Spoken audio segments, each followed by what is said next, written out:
नमस्कार मंडळी, श्री स्वामी समर्थ. तर संक्रांत जवळ आल्या आणि त्यासाठी आपण भोगीच कालवण कसं करणार आहे आमच्या इकडच्या पद्धतीचं ते दाखवणार आहे बघा तुम्हाला. त्यासाठी साहित्य ही काय काय लागतंय ते पण बघा. आणि ही आपलं भोगीचं कालवण, ह्याला आमच्या इकडं खेंदाड पण म्हटलं जातं. तर करूया बघा चालू कसं करायचं आहे ते. तर बघा, भोगीचं कालवण करण्यासाठी आपल्याला साहित्य काय काय लागणार आहे. तर ही सगळ्या भाज्या जिन्नस आहेत सगळे.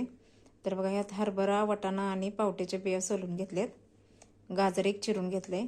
यातल्या चमच्याभर तीळ घ्यायचा आहे आणि कांद्याची पात चिरून घेतल्या. चाकवताची भाजी, हरभऱ्याची भाजी तुमच्याकडे अवेलेबल असली तर घ्या, नसेल तर चालते. घेवड्याची शेंग नीट करून घेतलेली. आणि वाटाणासाठी साहित्य हे वल्ला लसूण आहे बघा, आपला लसणाच्या पाती ह्या. आणि खोबरं, थोडंसं जिरं आणि कोथिंबीर हे वाटून घ्यायचं. आणि तिखट आपलं माझं काळं तिखट आहे तेच मी वापरणार आहे इथं. तुम्हाला पाहिजे असेल तर तुम्ही खरडा म्हणजे मिरची बारीक करून सुद्धा वापरू शकताय. प्रत्येकाची आवड निवड वेगवेगळी असते.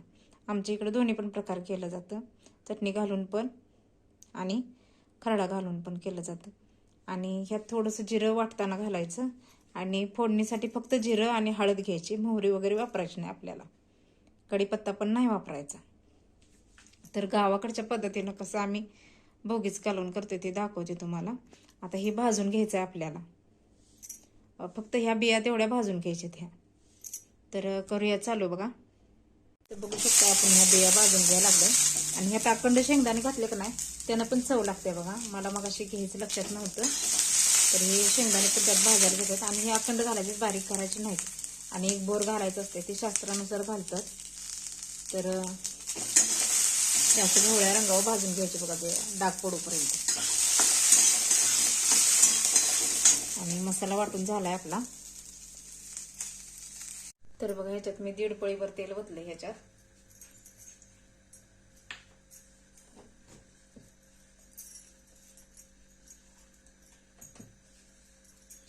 आपला मसाला वाटून झालाय. लसूण, खोबरं म्हणजे वल्ला लसूण आहे हा. तर आता ह्याच्यात चमच्याभर जिरं,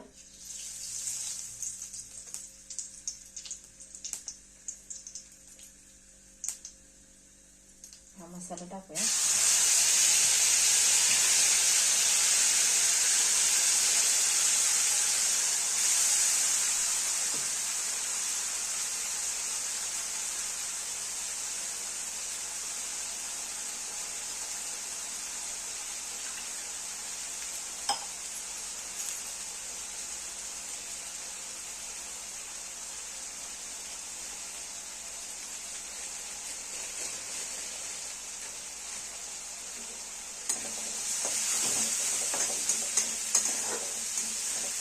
जरा चांगलं तेल सुटेपर्यंत भाजून घ्यायचं हे. आणि ह्यातच थोडंसं तेल टाकायचं. ते पण हे शास्त्रानुसार घालतात बघा संक्रांतीच्या ह्याला.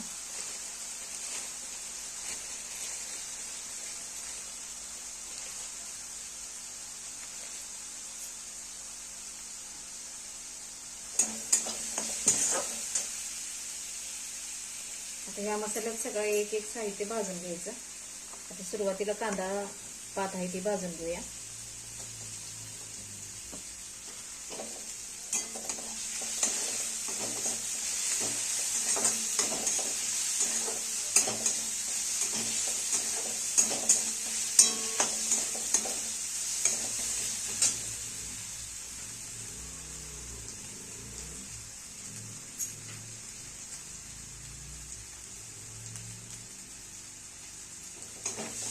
आपला वल्ला वाटाण्याचा मसाला भाजून झाला. यात थोडीशी हळद टाकूया. तर एक हळद अर्धाभर चमचा टाकले मी. आणि आता ही चाकवत भाजी, हरभरा भाजी, घेवड्याची शेंग सगळं टप्प्याटप्प्याने थोडं टाकत टाकत भाजून करूया.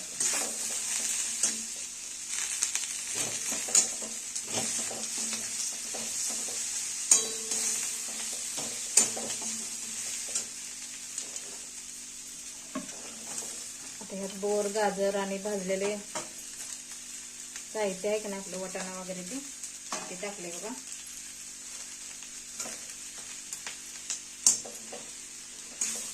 सगळं साहित्य एकदम चरचरीत भाजून घ्यायचं हे.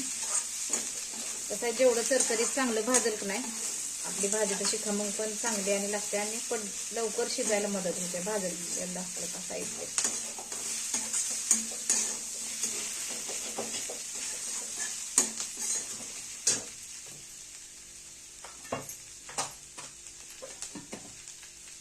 ही वांगी टाकूया.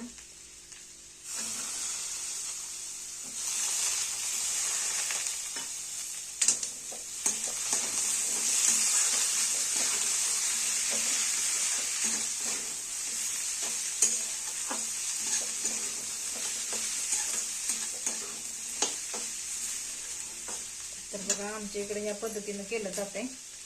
यात लाल तिखट किंवा खरडा वापरला जातोय.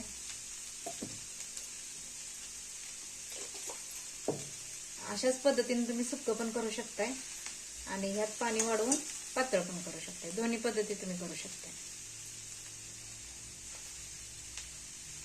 आता तिखट आणि मीठ टाकते.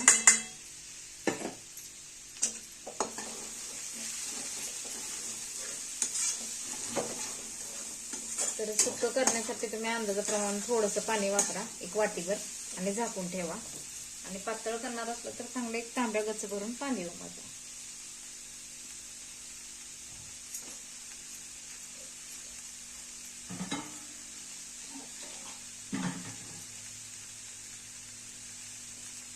आपल्याला लागणार आहे बाजरीची भाकरी असल्यामुळे पातळ केलेलं शक्यतो चांगलं.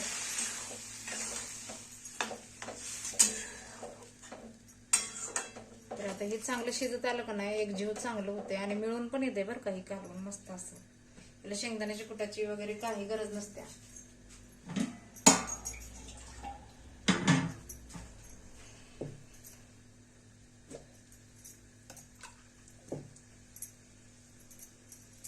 तर आता हे चांगलं शिजून देऊया आणि मस्तपैकी या भोगीचं कालवण खाण्यासाठी.